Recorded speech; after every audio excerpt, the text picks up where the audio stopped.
सुहेल वड़ैच ने वो कॉलम क्यों लिखा और उसके बाद सुहेल वड़ैच साहब के साथ क्या हुई। आपको मालूम है कि DGISPR ने कहा कि इन सहाफ़ी ने अपनी पर्सनल प्रमोशन के लिए एक मन घड़त कहानी बयान की, उनका कभी कोई इंटरव्यू नहीं हुआ। उसके बाद सुहेल वड़ैच साहब ने एक कॉलम लिखा है, उन्होंने उसमें बोला कि मैंने तो कभी इंटरव्यू का कहा ही नहीं, मैंने तो इंटरव्यू का लफ्ज़ ही नहीं इस्तेमाल किया। अब बात यह है कि सुहेल वड़ैच साहब के साथ हुआ क्या है। सुहेल वड़ैच साहब की जो होप्स थी, जो उम्मीदें थी, वो ज़रा बड़ी थी। उनका मोहसिन नकवी के साथ दोस्ती यारी है, होस्ट उनके दोस्त थे, तो उनका ख्याल ये था कि हमारी मुलाकात होगी, वहाँ पर एक गुफ्तो शनीद होगी और एक इंटरव्यू होगा उनका।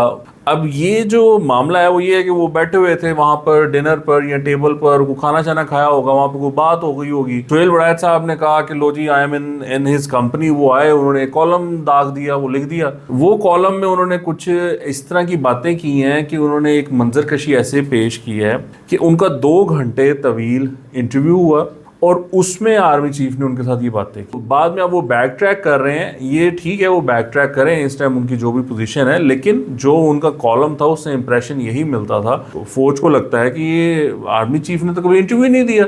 आर्मी चीफ का तो उन्होंने एक रिकॉर्ड बना रखा हुआ है कि वो नहीं मिलते सहाफ़ियों से। जैसे सुहेल साहब इस टाइम ज़ेरे ताब हैं और उनको काफ़ी ज़्यादा सख्ती का सामना है। उन्होंने वो अपना आर्टिकल लिखा, उन्होंने अपनी वो पुरानी बातें भी गिनवाई हैं कि जी मैंने ये किया तो मेरे साथ इसने ये किया, मैंने ये लिखा तो इसने ये किया। तो सुहेल वड़ैच साहब बस उस सबकत लेने के चक्कर में थोड़े से ज़ेरे ताब आ गए हैं, बट आई डोंट थिंक इसमें से कुछ ज़्यादा, इससे ज़्यादा कुछ निकलेगा।